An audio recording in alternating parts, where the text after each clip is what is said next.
Good afternoon, ladies and gentlemen. We're about to start, so we're gonna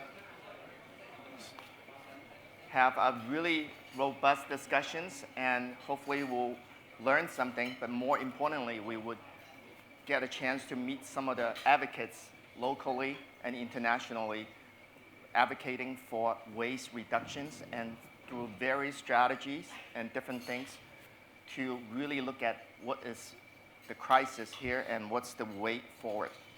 So before that, I would like to introduce myself first, Joe Pan, journalist, governor of FCC. I write for Blockchain Media, Blockwind News. And welcome to our Trash Talk, a panel discuss for our mounting waste crisis. First, a few housekeeping rules is a recorded session being live streamed for FCC members and will be available for viewing publicly later on. And we also welcome others. We have extended our invitation to our government, including the Environmental Protection Services.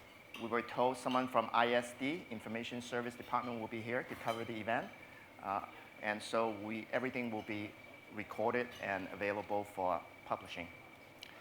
Our headline today is Hong Kong's waste crisis. Can it be solved with or without a waste charging scheme? While the recent postponement of the municipal solid waste charging scheme has sparked debate, our focus today is not on the reasons behind the decision, which we know are outweighed by political considerations, and which we are looking and focusing on what's the way forward and how we can find a way to move forward to continue to solve an issue that we care about and is intimately tied to our daily use of materials and our lifestyle. Before we introduce our esteemed panelists, let me give some trashy truth and facts. Hong Kong generates a staggering 5.97 to 6.6 million tons of solid waste per year. That's enough to fill about 2,400 Olympic-sized swimming pool. So imagine that right after our Olympic and Paralympics, you know what the size would be, close to. And then only 32% of our waste was recycled. And depends who you talk to, there will be a variance of about 30 to 35. The rest, well, it's like living our best life in a landfill. The waste we're not recycling can fill up over 1,000 double-deck bus, and that's one parade no one wants to see. Hong Konger, we got a talent for waste productions. We are out-trashing many metropolitans in Asia, including Singapore, Tokyo, and Seoul, and Taipei. And again, this depends on which report you read to. And the numbers may vary a little bit, but in 2021, our former Secretary of Environment boldly declared we would end our landfill love affair by 2036. Very ambitious, maybe necessary, definitely. And here's what happened. Here's the kicker. After passing the waste charging scheme in 2021, we got a very much stop-in kind of postponement and postponed it indefinitely in May 2024. So here we are. We're not focusing what's already happened. I hope the questions we will direct is focusing what the solution forward. And the reason we brought this panel together is there are people like the panelists, which we're going to learn more about their business as well and what their solutions. There are so many of us are actually working to reduce waste from the source and finding solutions and trying to find a way with or without the fee charging scheme. So first, we have Edwin Lau, founder and executive director of Green Earth. Edwin has been a vocal advocate for sustainable waste management policy for over 3 decades. That's 30 years. That's a number of waste mountains of landfill you have been facing. Sitting next to him is Eric Swinton, founder of V-Cycle. Eric's social enterprise tackles Hong Kong's environmental issues through education, recycling, and community education. And finally, sitting next to me, welcome Dorothy Lam, an expert in social innovation, emerging technology, and an ecosystem builder focusing on integrating community, resource, and human-centric solutions, including helping the gentleman next to her, social enterprise. And so with that, I would like to hand it to Edwin to give introduction. The rundown for the day is each of them will go through the opening and tell the audience a little bit about their initiative, their projects, and then we're going to have a couple rounds of discussion and open plenty of time for you to ask questions and give your comments. So, Edwin? Okay, thank you, Joe. So, I'm sitting down here to talk, it's okay? Yes. Okay. Good afternoon, ladies and gentlemen, and thank you for the invitation from the FCC for having me on behalf of the Green Lab to share with you. The title is, what are the real waste challenges in the city? So let's go through some of the issues that you may not know. Some you may know. So just a quick introduction of our organization. We're a local charitable organization. Our work, there are three main areas. We advocate sustainable policy to the government. And we do a lot of green civic education. And the third thing is work with the corporations to engage their employees. Just show you 4 pictures that we went to many places in the past. So just pick out a few. We went to Chamber of Commerce. We went to legislator to lobby them. We went out to the countryside to do our tree planting work. And we go to our beaches to clean up all the, especially the plastic debris. Okay? Now, what are the city's waste challenge? This is the 2022 data, which is the latest data I can obtain from the official EPD. Now, the government said the landfills, we have 3, will be saturated in around 2 years, not 20, 2 years. So it is such a short time frame. And you look at the MSW, the Municipal Solid Waste Recycling Rate, where Joe has just mentioned. Overall recycling rate is 32. It's quite low. I give you a few key things that we always get in touch in our daily life. Paper had the highest recycling rate, 41%. Glass bottle, 23. Plastic overall is quite, quite alarming, 12.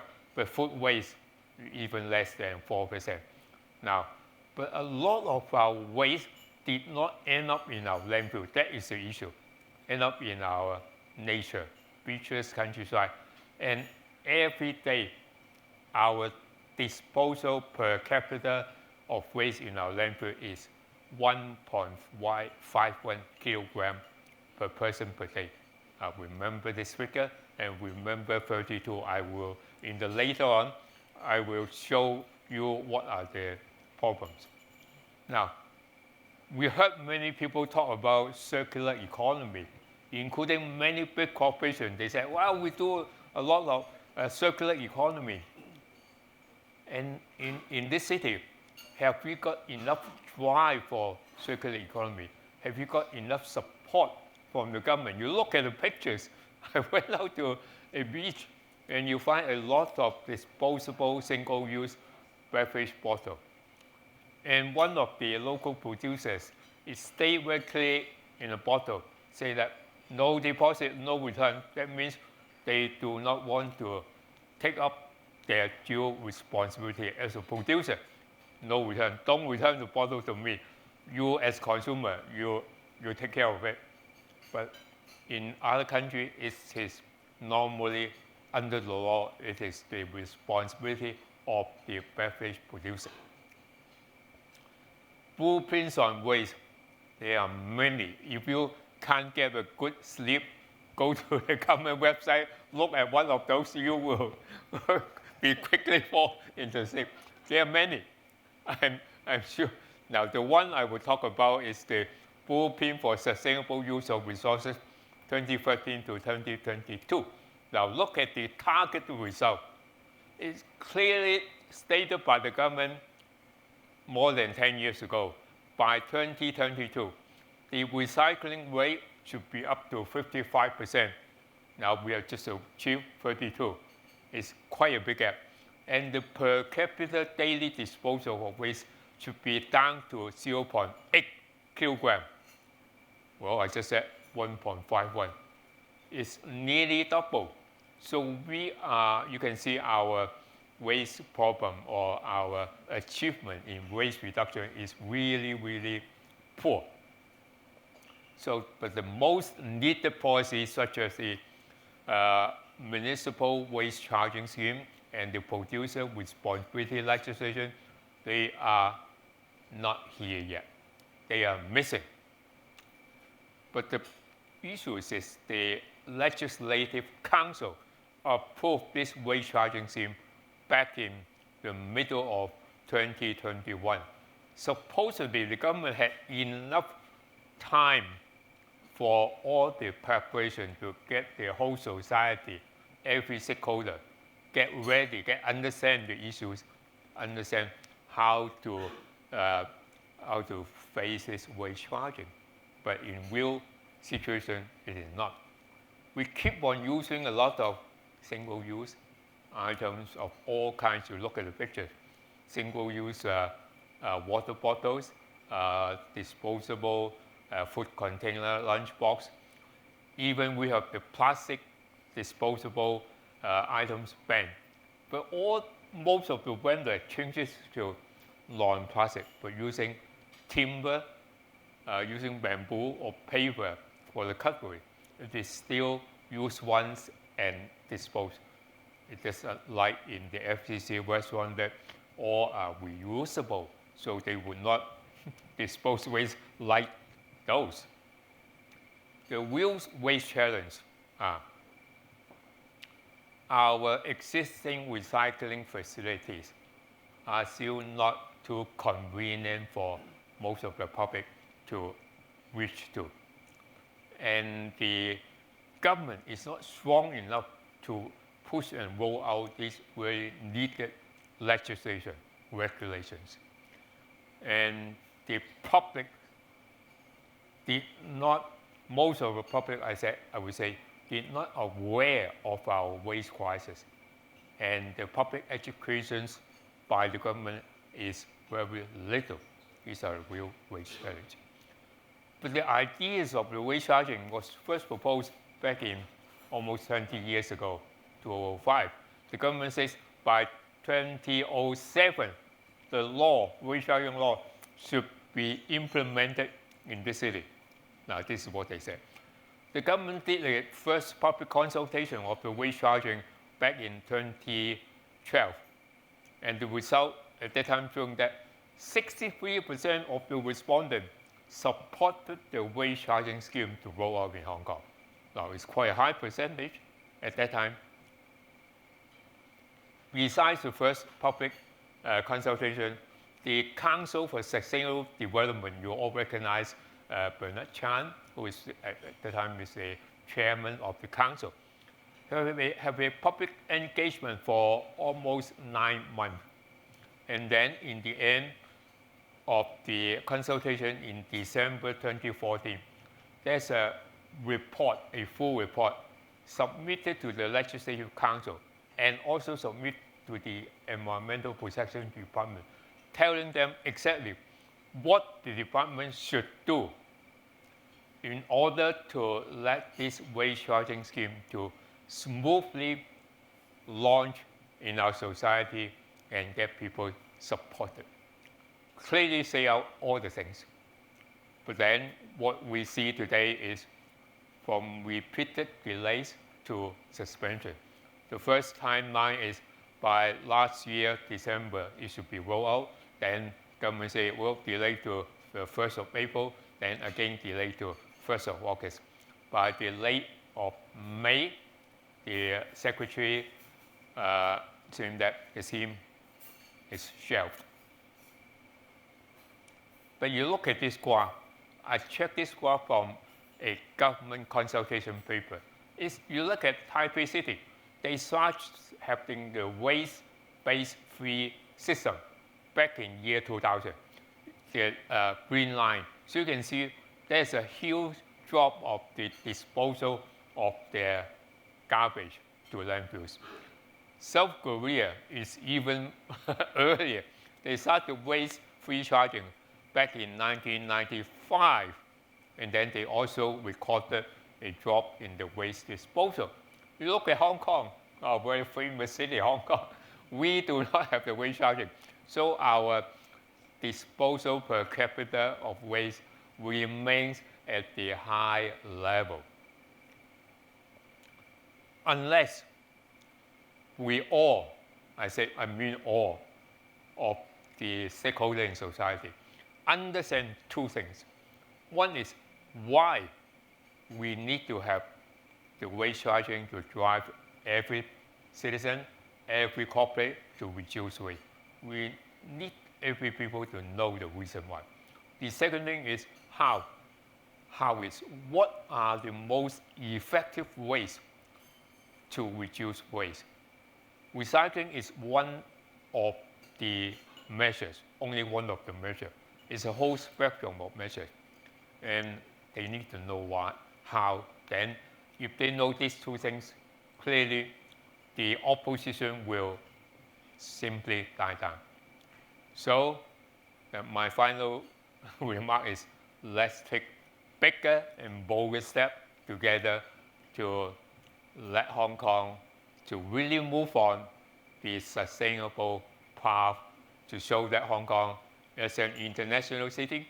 On environmental side, we should also be on par with other major cities on environmental issues, should be on that same level. Thank you so much.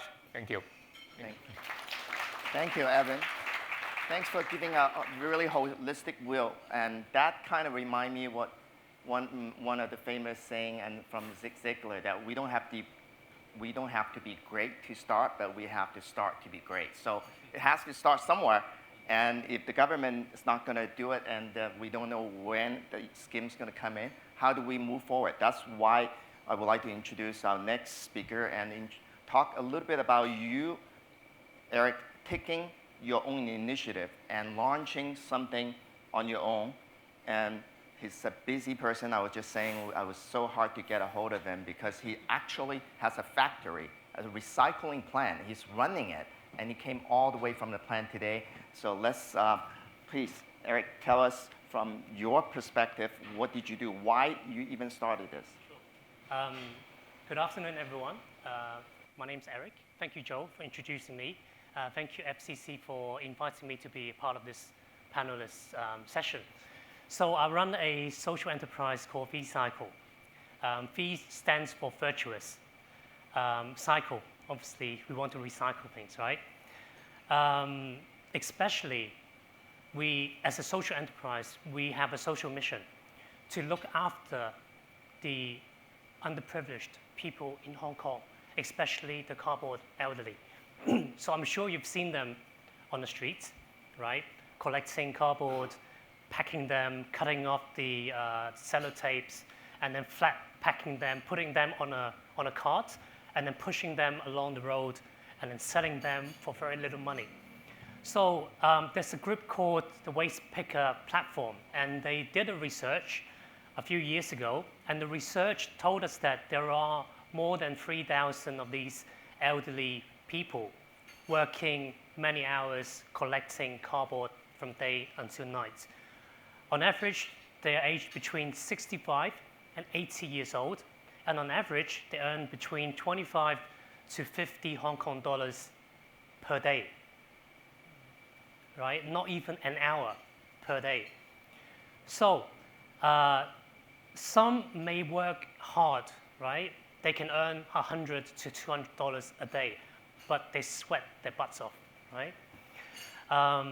So because of this, we would like to find solutions to help them, okay? And what do we do? During COVID, 4 years ago, I think, it was 4 or 5 years ago, we started to form alliance of different volunteers and different, kind-hearted people, forming teams to visit these elderly on the streets, getting to know them, giving them some gifts, masks, sanitizing things, coupons, food, just to break the ice with them, getting them to know us and we to know them, and then understand the story, getting them to open up to us so that we can find ways to assist them. Okay, so a little bit more background on Recycle. We are helping companies, brands, retail shops, schools, so on and so forth, collect many different types of waste, including plastic, paper, and glass, but mainly plastic. And we work with a strategic partner, SF Express.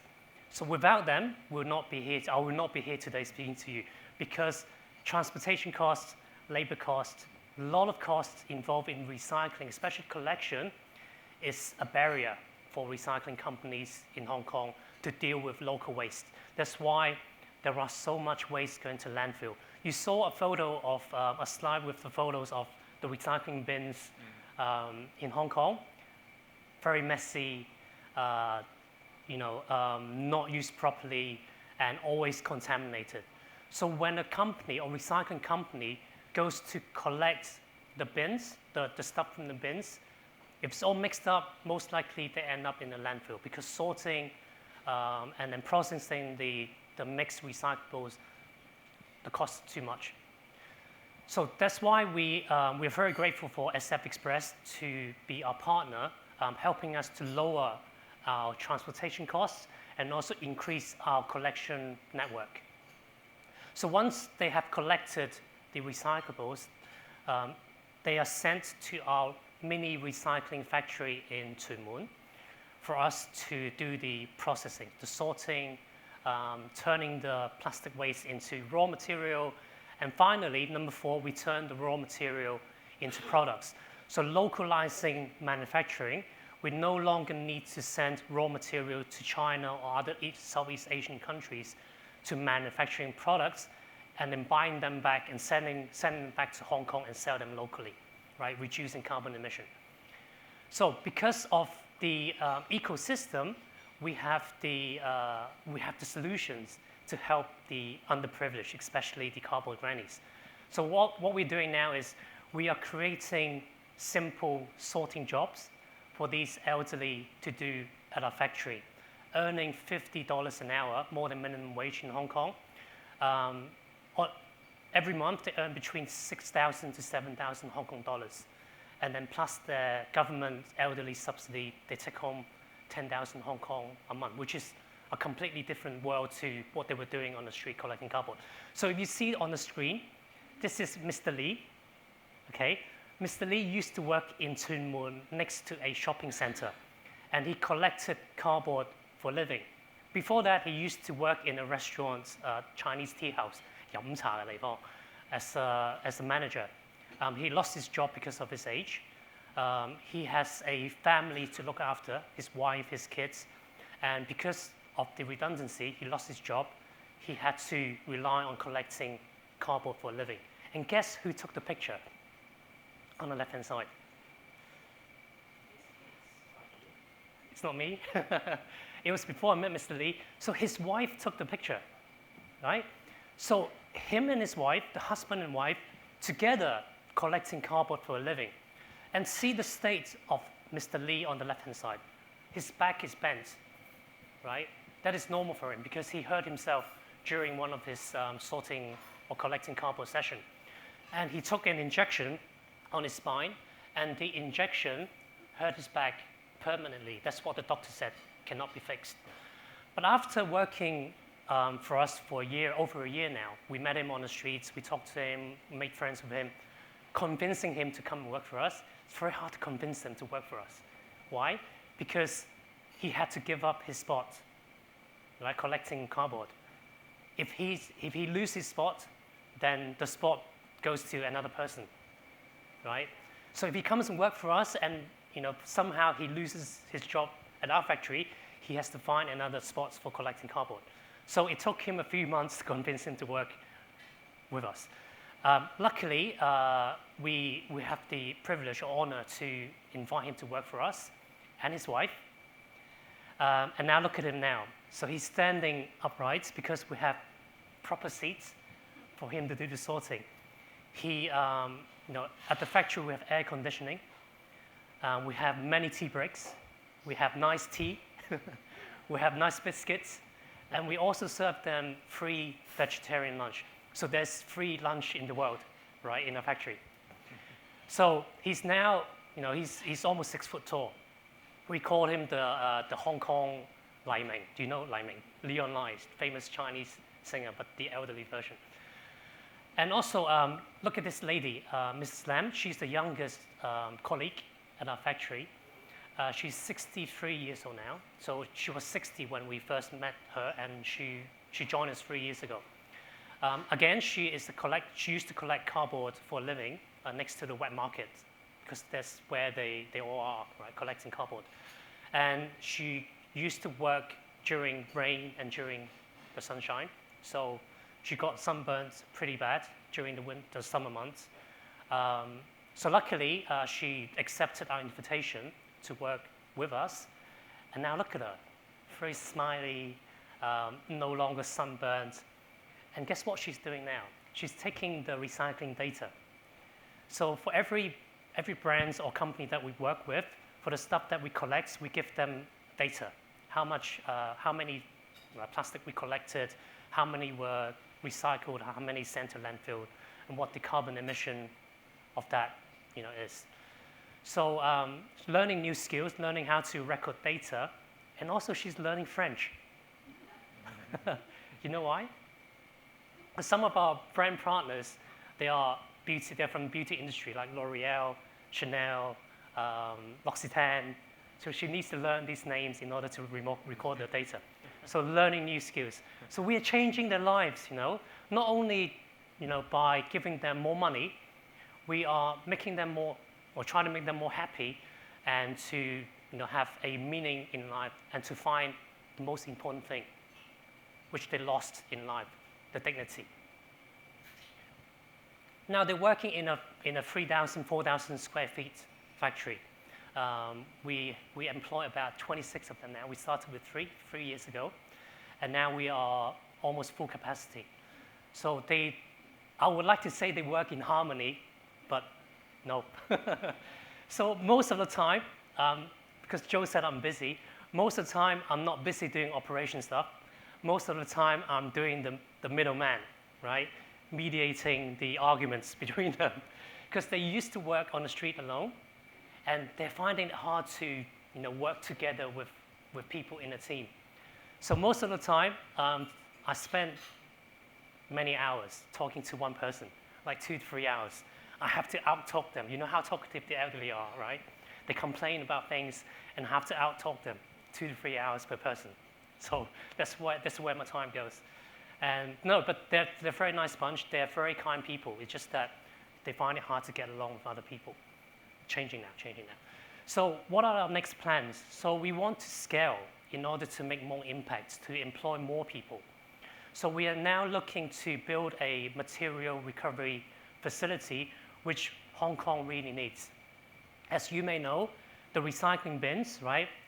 Some people tell me that, they do the clean recycling at home. They separate the waste, and then they take the different stuff, take different materials to the bins to recycle them.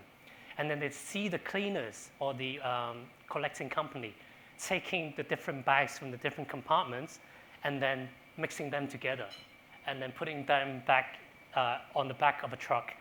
And then they immediately think that they will go to the landfill. Sometimes it's true, because sorting is difficult and it's very costly. So we would like to help this situation by building a semi-automated plant which can deal with mixed recyclable waste.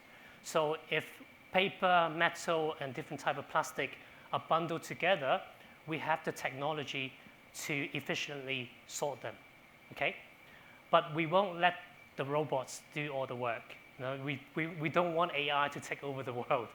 So we have reserved many job opportunities for either elderly or mild people with disability to come and work at the factory doing simple sorting jobs. Each person worked 3 to 4 hours a day, and that's it, earning good money. So we started with 3 people in 2022, 3 elderlies, and last year we hit 25. And by the end of next year, we hope to employ 50. And we are ambitious. Beyond 2030, we would like to employ 500 people from the underprivileged community working at different sites. So, thank you. So it's amazing to see an actual example of social enterprise working in this space of waste reduction.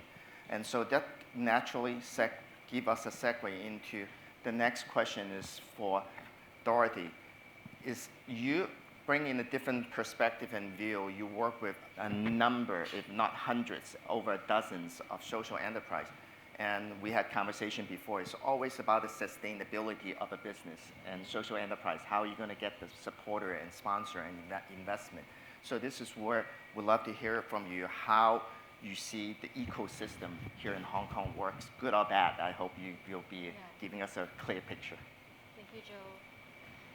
I thought, Eric, you should definitely talk about the MRF and your fundraising plan. You never know who's in the audience. You could land an investment from that, because I think what they're doing is really ambitious to build the first MRF, the resource center, where it's automatic with robots, and I think that would really help increase that 32% of recycling rate.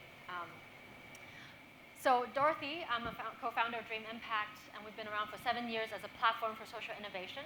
I just wanted to zoom out a little bit on, I think I would provide, I'll just hold it.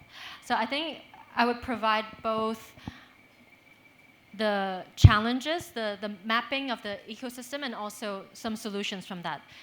Because I call it the digestive system. So as we are eating lunch, we digest food in, and then we have waste coming out, right? So have we thought about our cities as a digestive system? So as a city, we have resources coming in. We import products, food products, and we also have waste, and we export some of the waste. So we call it a digestive system for the city. And globally, they've done this for San Francisco and other cities, and Hong Kong has never done it. So I thought, and a big observation for me is that when we look at waste in Hong Kong, it's very segmented. So we have Harold in the seats, paper and carton boxes. We have Eric doing plastic, and others doing food and metal. But it's never done as a systematic way, and everyone on the stakeholder has never spoken to each other. We talk about the collectors mixing things together. Well, have we spoken to them about it? Have they thought about? Have they spoken to the government about what can incentivize the whole collection process? So I thought, why don't we look at the whole digestive system at one go? And our platform is here to facilitate collective impact. And I definitely believe in technology supporting innovation. But one thing that is unique to humans is actually common sense. There are many studies showing that AI does not have common sense. And if you give them a very common question, it cannot give you a common sense answer. It can solve very complex problems, which is great. But what we should do as humans, actually exercising our collective action, our collective common sense. But often we don't think about it because we have other concerns like profitability, efficiency in our way. But as a community, humans are communal. So how can we foster that collective sense of collection? So what we looked at, this is Hong Kong's digestive system. From the left side is the input, and then on the outside is the output. And on the left side, you see that actually coming in is the municipal solid waste is actually only a fraction of our waste. And the majority is construction waste and also special waste. So are we actually looking at construction companies or developers? I don't know if there are developers in the room. And what are we doing with all that construction waste? And no one is talking about it. And we put not just the blame, but all the spotlight on our people. But if we look at capitalism as a bigger system, are we really looking at the bigger players and what are they doing for the city and for the system? So breaking down the digestive system, This is the municipal solid waste. And on the top, we've actually, it's a bit small. On the top, we have the producers, the importer, the government, the corporates, the collectors, the sorting, the recycling, and the landfill. So every step along we talk about supply chain, but we don't talk about the waste chain as much, and how our different stakeholders collectively working together. And talking to Eric and working with others, not only recycling is the problem, actually collection is the main problem. If we don't collect right, we actually don't have enough feedstock for the plastic factories, for the paper factories, for the metal factories to actually operate. And we don't really address the collection process because they're tendered by bigger corporates that have different players in there. So, but breaking down, we actually have over 700 collectors in Hong Kong. And only a third of them are contracted by the government. And the rest of them are in the private market. And they trade, they export the waste, and only 22% is recycled locally. So, and then this is breaking down, as Edwin was sharing, all the different waste streams from paper, plastic to what goes into the landfill. This is actually all the construction waste. Of course, a lot of it is recycled. Only a small portion is disposed in landfill, but a lot of it recycled is going into building new land for Hong Kong. So building new land, of course, it also affects biodiversity and other issues and environmental issues in Hong Kong. And then out of the special waste, a lot of it actually goes into marine dumping. So maybe sometimes we wonder why the harbors smell so bad. Actually, the majority of that goes into marine dumping, into our oceans. So this is actually the opportunity where we can, for collective action. And I also really believe in venture building. Maybe we have investors in the room, we have startup founders. But venture building is really a space where we can collectively look at the problem and say, okay, what are the issues and the business opportunities that can come, and then build a venture around it. And waste is not the sexiest industry. Maybe it's not shiny, but it's actually what we need for the space. So we looked at from the corporate producers to where we can have government intervention. So from the production, it goes into all the different buildings and the commercial buildings, the domestic buildings. And then we have the private waste collectors that collect most of it. And then it's managed. So Eric was talking about the garbage collectors. Actually, you see here, that stream is actually a significant number of waste is actually collected by those individuals.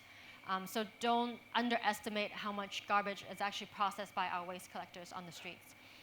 And then it's sent to landfill. So every step along the way, we can have intervention. So what we've learned from global examples, this is actually a water forum set up for multi-stakeholder in Tunisia. What they did was they engaged multiple stakeholders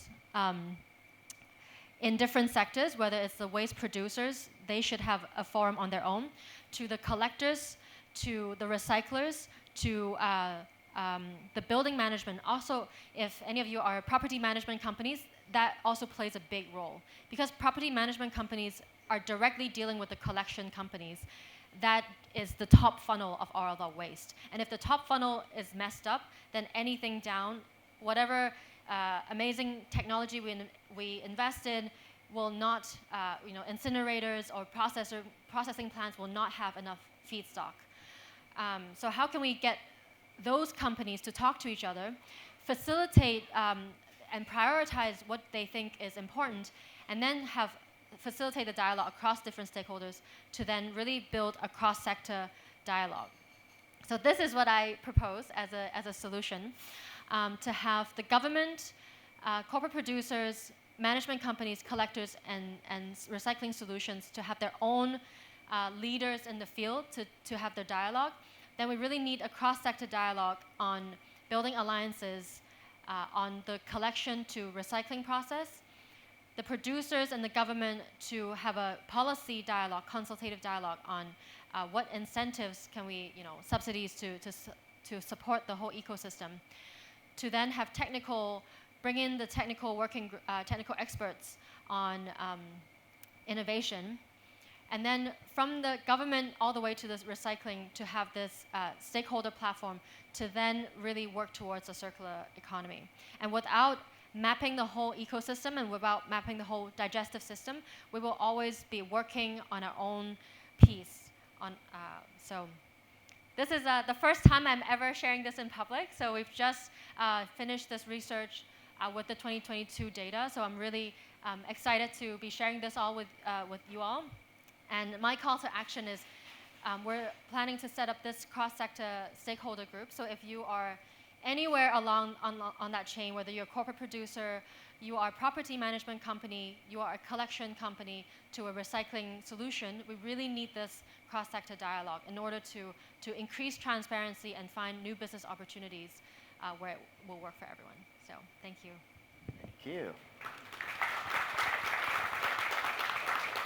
Well, amazing. And just remind the audience again, every single one of the organization here, you see all three of them, they are not government funded, and they are social enterprise and working on a model and various type of supports and corporate partners and donations. And then of course you have also the ecosystem building and also different type of revenue. But this is exactly what we're looking at. There are people like them working on this solution on their own, producing beautiful, like the MBA product charts like that. And I can't really see all the detail, but I'm sure there's weeks of labor, weeks of labor on that. And so I'm going to skip to most of my question and in terms of time. So I'm going to start with one question. Each of you already, like you just already pointed out what you're proposing as a solution moving forward. And you talked about the comparison of different cities across the region. Government mandate is an important thing.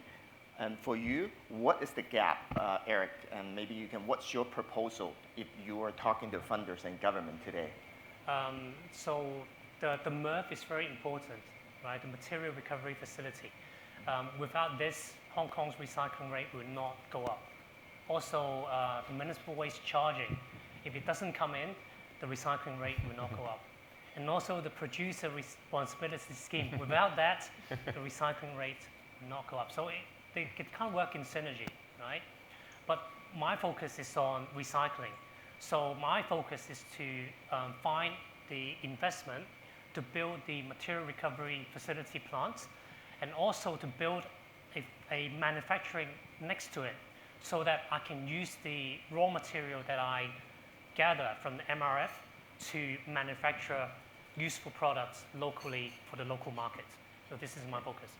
And for Evan, you advocate and talked about education awareness until everyone, but seems to be there is a gap. The public consultation, there was 60-some% supporting, yeah, 70%. 63% support the waste charger back in 2012. But 63 is still away from 100. So at what point, what's the tipping point that you think the public will be able to actually action that and be able to support, and you no longer have all the mess you see in recycling? Actually, in the last couple of months before the government announced the waste charging will be deferred, I would say only a smaller portion of the entire society disagree with the waste charging scheme for just the low-income families. For corporates, I know many of them, they say we are all ready for the rollout of the waste charging scheme. Big institutions, the university, they all are ready. Big companies like MTR or the airport, they all are ready. So it's a matter of how government put some resources to help those who have some concerns, then to ease their mind, then actually the waste charging scheme can roll out.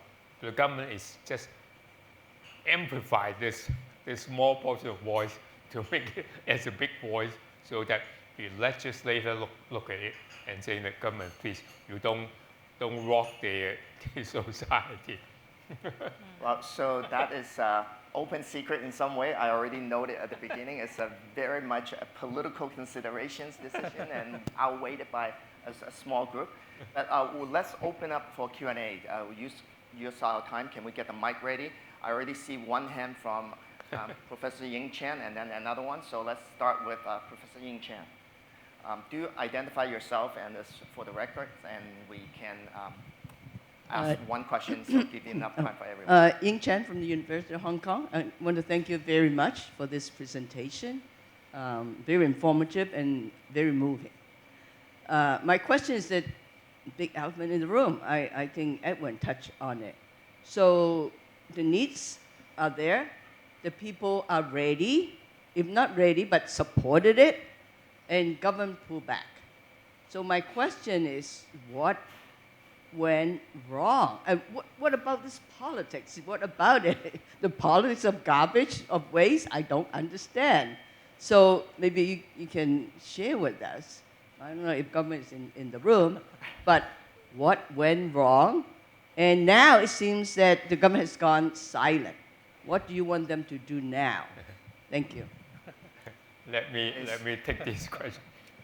I advise you to read the report issued by the Council for Sustainable Development for this waste charging consultation. It's a full report, clearly say that what the government should do to make sure the scheme can be implemented properly, smoothly in our city. But the thing is, a lot of things is talking about continuous public education. Not just once, it's continuous. Expanding the recycling network to more convenient situation. Increasing the food waste collection system, where all this, I just mentioned a few. The government has not done what they are supposed to do. That's why at the end, when the time near the charging will be rolled out, the grievances from society all suddenly comes out. And the legislator, they all kind of react to the grievances of society, their voters. They say, oh, there's many say no, no, no. So the legislator will not go against the voters' kind of thoughts. They say, okay, government, please calm down society. And this is what the current administration wanted to have this stable society so that economy can be revived again. This is what Chief Executive come out and say many times, that stable society, economy, things will get back to before the COVID time. I hope I can answer. Thank you. Not to belabor on the past, that again, we all kind of aware, but thank you for sharing the insights. And definitely, let's get to the next question. Gentlemen in the shirt. Good afternoon. My name is Steve Tennant. I'm just a member of the FCC. A question and a comment. First question, the question is very simple.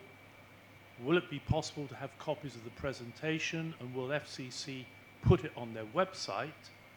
And the comment is also very simple. I heard the chief executive asking people to reach out for what do you want to see in the policy address. Actually, a second question. Will FCC encourage the public to say this is what needs to be addressed in the policy address? Fair question. So first one, it will, as I noted at the beginning, everything is recorded. It will be broadcast. Will be posted on our YouTube channel for the full clip. However, with respect to the author, I will ask her how much you would like to share first, because it's really proprietary to Dream Impact. So I will probably do a little bit editing based on your feedback. We're all three, Yeah, and then of course, again, like beautiful charts but a labor of love into that full extensive report. Will be available soon, Yeah, and they also separately you host your conference and actually publish some of those on your website as well. Yeah. So I think in some way, sooner or later, it will be public. As far as to the public consultation participation on behalf of members like you at FCC, we often submit our our voice on behalf of the members, and so we would love it as long as it's relevant. And for a club, like we're serving lunch and food, and everyone generate waste, and this club have a specific goal as well internally, and we are looking at it, and definitely we would love to be part of the consultation process. Whatever the CE called for, and I'm sure he called for many, many things. This is one of the many. So we have participated in press freedom and press issues and anything that's relevant to the core value of FCC. So we definitely would love to encourage all the members to voice out.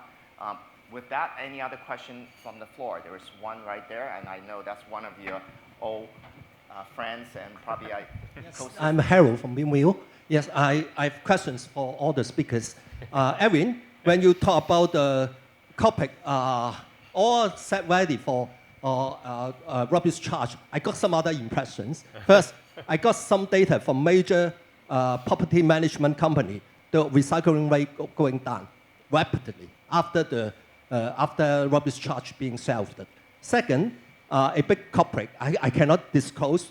They got some plan for on some trial for rubbish charge, but they immediately held up the program after the MSW charge being solved.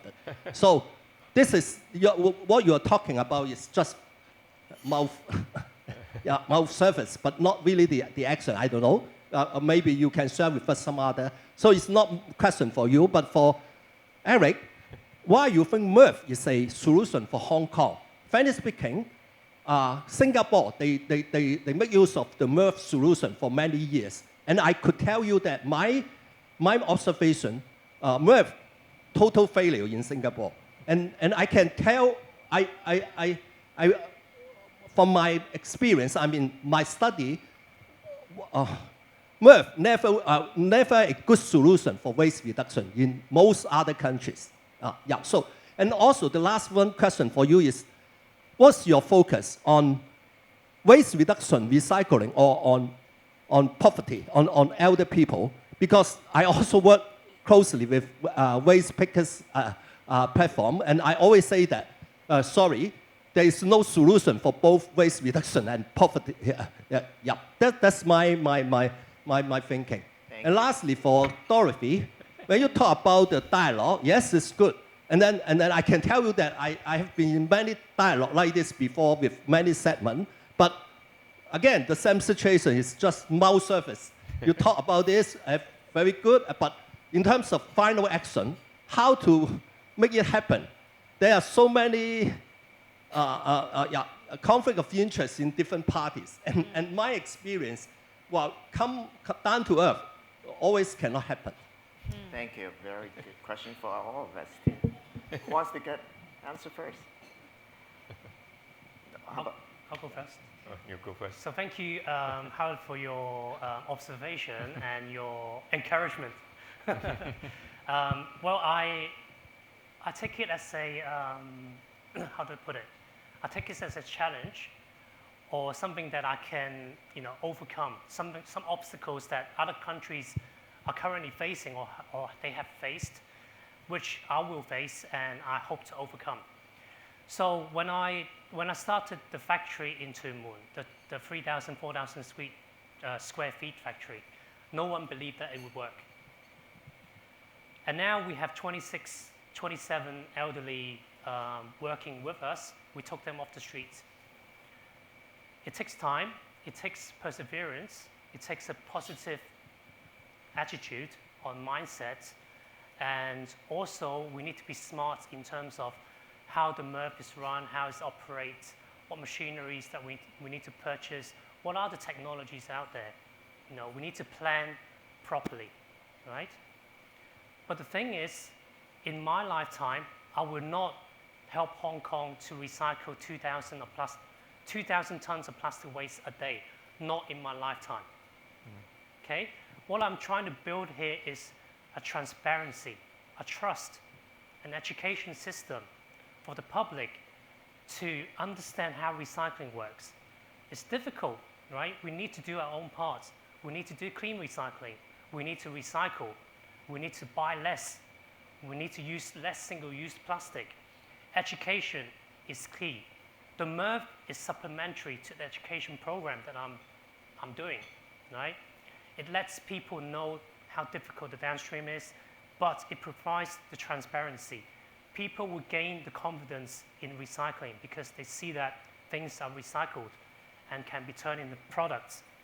And also this cycle can also benefit the society, right? Social empowerment, employing disadvantaged people, employing elderly so that they earn a better income and have a better life.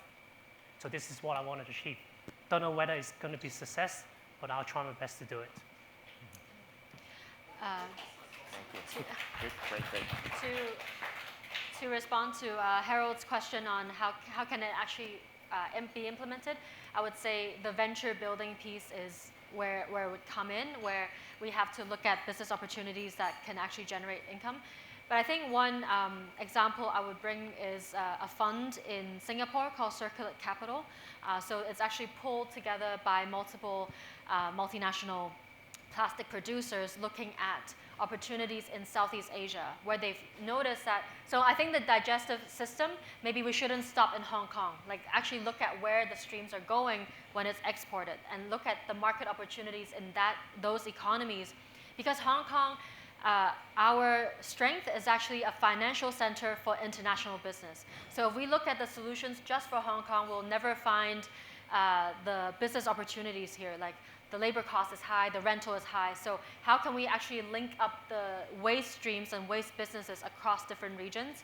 And I mean, Southeast Asia is definitely a growing market. So if we can have investors and solutions from Hong Kong that can look at the waste exported elsewhere, but the revenue actually comes back to Hong Kong to support Hong Kong recycling solutions or Hong Kong collection solutions, then it's not we need to find not just a conflict of interest. Of course, there will always be conflict of interest, but if we draw the circle outside, we can find common interests for these conflicting parties outside of Hong Kong. That's an opportunity for everyone on the chain. I think that would be an opportunity to build ventures and collaborations that can support. But very ambitious goal. Like I said, it starts somewhere, and you map it out and starting with mapping. So I answer Harold's question or comment. So you can see that if there is not the waste charging legislation, people will just relax, business as usual, because the people all are get ready because they thought the waste charging will roll out in some time in April or in August, so they get prepared. I was always went out to the corporate to give lunch and learn for them to understand how to effectively reduce waste. And the education is the most important part. Before I talk, the manager told me that, well, our staff is really not trying to do anything. They do not care. After the session, their mind has inspired, they change. They know this is their own responsibility, no matter at workplace or at home. So one key thing I address them is the waste hierarchy. We're not just talking about waste recycling. It is from waste avoidance come the first, the most effective. Then waste reduction, waste reuse, then the fourth is waste recycling. The last one is treatment and disposal. This is an internationally recognized waste management model, so they understand. Simple. When you go out for getting some lunch, bring your own set of cutlery, bring your own lunch box. Don't take their single use. Bring your own reusable drink container. This is simple ways for you to achieve waste avoidance at source. So they realize, they understand, they feel very happy that they do not afraid of any waste charging. Thank you. Unfortunately, we're running out of time, and so okay, so you indulge us, so we're going to get two more questions in the back. One is both educators, so please. Dr. Sherry Young first. Thank you, Joe. Thank you for the very inspiring talk among three of your speakers. So in my mind, just linking up about sustainable development goals, because you guys talking about waste management will be for climate change and also creating a lot of jobs, Eric just mentioned. So my question is, if you benchmark in Hong Kong or maybe other country, do we have an innovation-like platform, job seekers, maybe 40 to 60s that you just talked about, the waste record and all those, about the job listing that helping the 40 to 60 to change about their life. And then on the other side will be about the job provider. They understand about solid waste, construction waste, that kind of waste. So that side will be the job provider.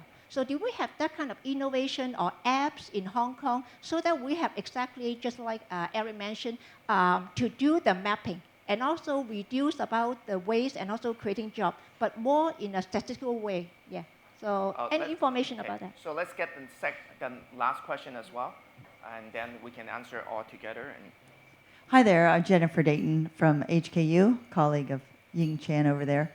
I have a quick question for Edwin about the importance of producer responsibility. In your research, what does that exactly look like? Is that packaging? Is that recycling? A combination of both? And where have you found the best practices globally where the producer takes on that needed responsibility? Thank you. Okay, so who wants to take on the first question about job platform? Maybe I take the last one. Okay, first. go ahead. Very simple. Take the example of the single-use plastic beverage container, the PET bottle. Worldwide, there are many countries have the deposit and return system, so that when you buy a bottled drink, you pay a deposit.